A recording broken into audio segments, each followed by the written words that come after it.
T'es un fils de, tu n'as aucun talent, tu es nul, tu es mort, tu es rené. Et on regarde la photo du petit, il doit avoir quoi?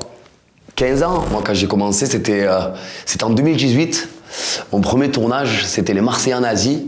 Et c'est vrai qu'en fait, ça m'est tombé dessus. Moi, qui étais un garçon qui travaillait à Zara, et là, d'un coup, que tout change et qu'on m'appelle pour partir dans une émission de télé-réalité. Et en plus de ça, avec des amis à moi, je me suis dit pourquoi pas y aller, quoi, hein, tout simplement. Hein. Tu voulais absolument participer à une télé-réalité ou c'était même pas dans tes... J'en avais marre de mon taf, je voulais me séparer de mon premier amour, ça faisait 4 ans que j'étais avec elle. J'étais vraiment dans une période de ma vie où voilà, j'avais envie vraiment d'autre chose. Franchement, j'avais plus à gagner qu'à perdre. L'émission Les Marseillais en Asie, ça a commencé en 2019. Ben, je me recevais, moi, pas mal de haine. Hein, parce que moi, j'avais un compte Instagram, il y avait 0 followers. Et je savais même pas ce que c'était Instagram. Hein. Et quand j'ai mis mon Instagram, que j'ai commencé à poster des photos, et que je commençais à prendre beaucoup de followers, sans prétention, bien sûr, eh ben, je voyais la méchanceté quand même des gens. Au début, ça me faisait de la peine. Il y avait la tête que tu as, il y avait les cheveux pourris que tu as. Et regarde, tu fais 3 kilos, et nanani, et nanana. Et bien les dents, tu as les dents sont jaunes fluo, et tu es ci, et tu es ça. Et tu commences à avoir la calvitie, et tu n'as plus de cheveux. Et moi, dans ma tête, je me disais, mais le mec, il me connaît pas, pourquoi il parle de moi? Quand je regardais un commentaire méchant, j'allais vite regarder un bon commentaire pour me rassurer. Il y a plus de bons que de mauvais. Hein. Voilà, sur 100 commentaires, il va y avoir 80% de bons et le reste, c'est que du mauvais. Et tout ça, tu penses que ça a joué sur ta santé mentale au fur et à mesure C'est dur, ça joue sur la santé, ça joue sur les nerfs. On se dit, mais qu'est-ce que je lui ai fait, moi, ce garçon, pour qu'il me critique comme ça? Il me connaît pas. Il y a des personnes qui te suivent, mais qui t'insultent. Mon entourage a beaucoup été là, ma maman a toujours été là. C'est très très important l'entourage. Je suis un garçon qui est peut-être un petit peu trop naïf et qui donne un peu trop vite. Aujourd'hui, j'examine avant de donner la confiance. Avant, j'examinais pas. Avant, je donnais. Cette attitude-là, elle est aussi liée au fait que t'as quand même connu des choses un peu plus difficiles dans ta vie. Tu m'avais parlé de ton cambriolage. Ouais, c'est ça. Enfin, ça, c'est arrivé aussi à cause des réseaux sociaux. Moi, quand ils m'ont cambriolé, c'était en 2021.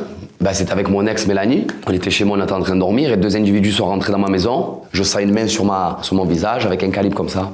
J'entends mon prénom. Greg, ne bouge pas, elle est où ta montre? Et là, je vois quand je fais ça, je vois un mec cagoulé avec un calibre sur la tempe comme ça et un mec en train de me braquer devant avec un calibre comme ça. Il m'a dit, regarde Greg, on va pas parler pendant 4 semaines. Je dis, je vais pas te tuer, hein. Mais moi, je peux te mettre une balle dans la jambe si tu veux. J'ai donné ma montre à moi. Mélanie, elle lui a donné sa montre. Du coup, donc, il a fouillé toute ma maison, il m'a retourné à la maison.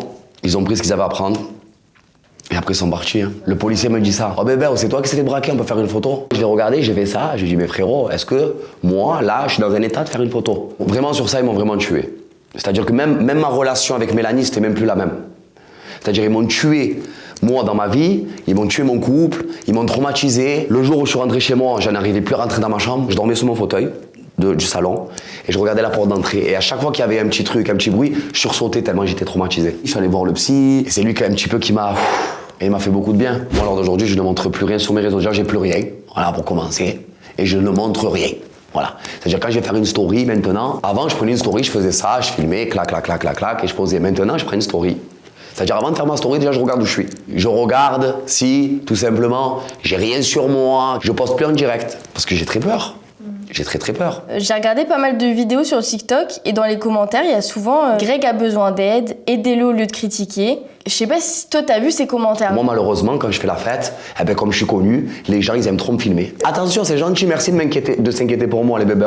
Vraiment. En plus, c'est des commentaires qui sont oui, vraiment merci de vous inquiéter pour moi. Mais je vous dis la vérité, j'ai une famille, j'ai des amis, je suis très très bien entouré. Je pense que tout le monde sort, tout le monde fait un peu la fête, vous voyez ce que je veux dire? Mais sauf que moi, quand je fais la fête, on me filme. Alors quoi, maintenant, chaque fois que je vais sortir de chez moi, ou que je vais aller en soirée ou quoi, je vais faire ça, avant de boire mon verre, je vais regarder à droite et à gauche s'il y a quelqu'un qui me filme. Mais c'est pas une vie, ça. Est-ce que tu peux dire aujourd'hui quel stade t'en es en gros dans ta vie? Qu'est-ce que t'as changé? Est-ce que tu voudrais refaire de la télé ou est-ce que ton projet là vraiment c'est de te concentrer à fond sur la musique? C'est vrai que la télé là, j'ai fait une pause quand même, une belle pause là. Mais c'est vrai que ça me manque un petit peu. Mais là, je me consacre vraiment sur ma carrière musicale parce que moi, je suis un garçon qui aime beaucoup la musique, j'ai toujours voulu ça et là je suis en train de vivre un rêve d'enfance mais un rêve éveillé parce que j'ai toujours voulu faire de la musique. Moi j'ai grandi avec Michael Jackson, j'ai grandi avec Barbara Streisand. Moi ma maman elle me mettait tout le temps de la musique. J'ai sorti d'ailleurs mon dernier single qui s'appelle Boussa. Donc c'est vrai qu'à l'heure d'aujourd'hui j'ai ma production musicale qui m'a fait confiance et voilà on essaie d'avancer.